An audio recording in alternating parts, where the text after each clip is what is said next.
আসসালামু আলাইকুম বন্ধুরা, কেমন আছেন সবাই? আশা করি যে যেখানেই আছেন সবাই ভালো আছেন, সুস্থ আছেন। আমরাও আল্লাহর রহমতে আলহামদুলিল্লাহ ভালো আছি, সুস্থ আছি। আবারও চলে এলাম মজার একটি রেসিপি নিয়ে। আজকে আপনাদের সাথে শেয়ার করব কাঁচা আমের টকঝাল মিষ্টি বার্মিজ আচার। এই যে আমাদের মিস্টার মাথাগরম জোহানবাবু আমের ঝুড়ি নিয়ে বসেছে, আর তার হাতে আমের একটা ফালি দেওয়া হয়েছে। ও সেটা খাওয়ার জন্য খুব চেষ্টা করছে।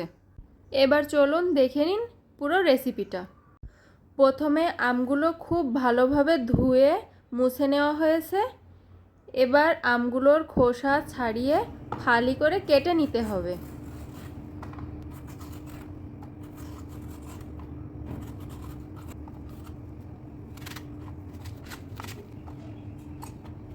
আমের ভেতর যে শক্ত আঁশটা আছে সেটা সহই আমটা ফালি করে কেটে নিতে হবে। ওই আঁশটার জন্যই এই আচারটা খেতে বেশি মজা হয়।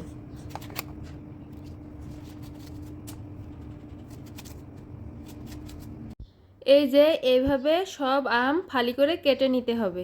সবগুলো আম কাটার পর ফিরে আসছি।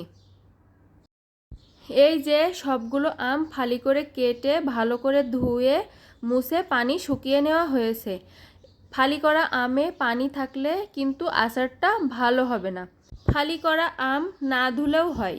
আমরা ধুয়ে নিয়েছি, তার কারণ আম কাটার পর অনেক আঠা বের হয়েছিল, এই জন্য ধুয়ে নিয়েছি। এখানে আমরা 1 কেজি আম নিয়েছি, তার জন্য হাফ কেজি চিনি দেবে।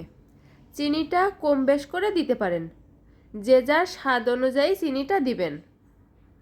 এবার এই চিনির সাথে আমের ফালিগুলো উল্টে পাল্টে ভালোভাবে মাখিয়ে নিতে হবে। ভালোভাবে মিশিয়ে নেওয়ার পর ঢাকা দিয়ে 1 ঘন্টার মতো রেস্টে রাখতে হবে। চিনিটা ভালোভাবে গলে যাওয়ার পর ফিরে আসছি। এই যে চিনিটা ভালোভাবে গলে গেছে। এবার চুলায় একটা কড়াই বসিয়ে এই চিনির পানি সহ আমটা ঢেলে দিতে হবে। প্রথম দিকে হাই হিটে রাখতে হবে, তারপর ভালোভাবে ফুটে উঠলে মিডিয়াম আঁচে রান্নাটা করতে হবে। এবার এর মধ্যে দেবে সামান্য লবণ। এবার এর মধ্যে দেবে একটু শুকনো ঝালের গুঁড়া আর একটু হলুদ, এতে আচারের কালারটা ভালো আসবে। এবার একটু নেড়ে ভালোভাবে মিশিয়ে দিতে হবে। চিনির শিরাটা কিন্তু খুব ভালোভাবে ফুটে উঠেছে।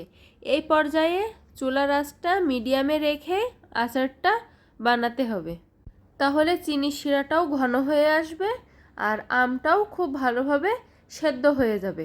আমটা সেদ্ধ হবে কিন্তু ঘন্ট করা যাবে না, আমের ফালিগুলো এমন আস্তই থাকবে। এই যে চিনির শিরাটা ঘন হয়েছে আর আমটাও খুব ভালোভাবে সেদ্ধ হয়ে গেছে আর খুব সুন্দর একটা কালার এসেছে। এই পর্যায়ে দিতে হবে 5 ফোড়ন আর একটা শুকনো মরিচ, শুকনো খোলায় ভেজে গুঁড়ো করা। এবার আলতো হাতে মশলাটা খুব ভালো করে মিশিয়ে নিতে হবে। এ পর্যায়ে এসে এর মধ্যে 2-3 চামচ ভিনেগার দিয়ে দিবেন, তাহলে আচারটা কাচের বয়েমে রেখে সারা বছর জুড়ে খেতে পারবেন, আচারটা নষ্ট হবে না। আমরা 2 থেকে 3 দিনের মধ্যে আচারটা খেয়ে ফেলবো, এই জন্য আর ভিনেগার দিচ্ছি না। এই যে কাঁচা আমের টকঝাল মিষ্টি বার্মিজ আচার এখন পুরোপুরি রেডি। আচারটা খেতে দারুণ হয়েছে। আচারটা কার কাছে কেমন লাগলো অবশ্যই কমেন্ট করে জানাবেন। আর যদি রেসিপিটা ভালো লেগে থাকে তাহলে অবশ্যই একটা লাইক দিবেন, ভিডিওটা শেয়ার দিবেন, চ্যানেলটি সাবস্ক্রাইব করে আমাদের পাশে থাকবেন।